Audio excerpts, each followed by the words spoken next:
keling opajon. Ha, yana kelibsiz-da. Akam uydamidi Layloxon? Akangiz yo'la. Nima? Yana pul kerak bo'lib qoldimi? O'zichi? Xafa bo'lmang-ku. Faqat pul kerak bo'lgandagina keladigan bo'lib qoldingiz-a? Nimaga unaqa deysiz Layloxon? Har doim kelaman-u. Faqat bolam operatsiyasiga ko'proq pul kerak edi. Shunga akamdan yordam so'rab keldim. Akangiz yo'q dedim shekilli.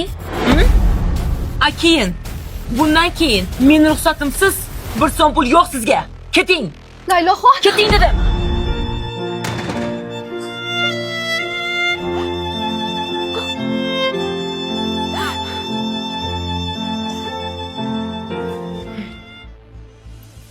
Onasi kim ekan?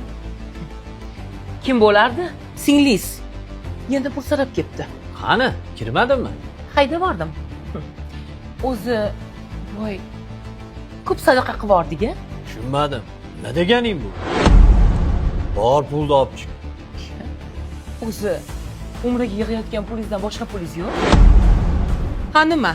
Shuni ham berib olmoqchimisiz? Men senga aytyapman, bor olib chiq.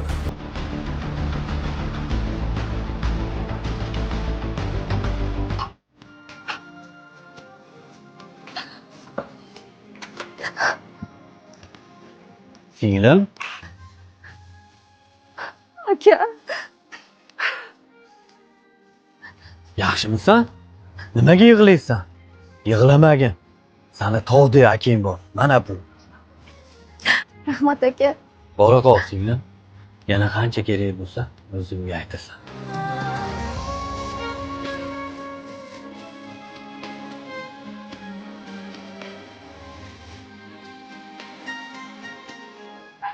Jigarimga pul kerak bo'lganda umraga borish menga taqdir. Assalomu alaykum. Va alaykum assalom. Tog'ajon.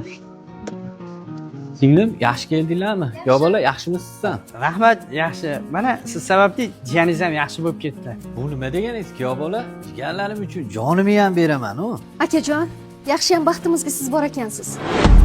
Ha, aytgancha, jiyaningiz sizga sovg'asi bor.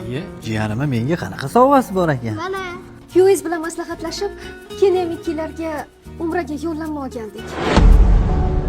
Ko'rdingmi onasi?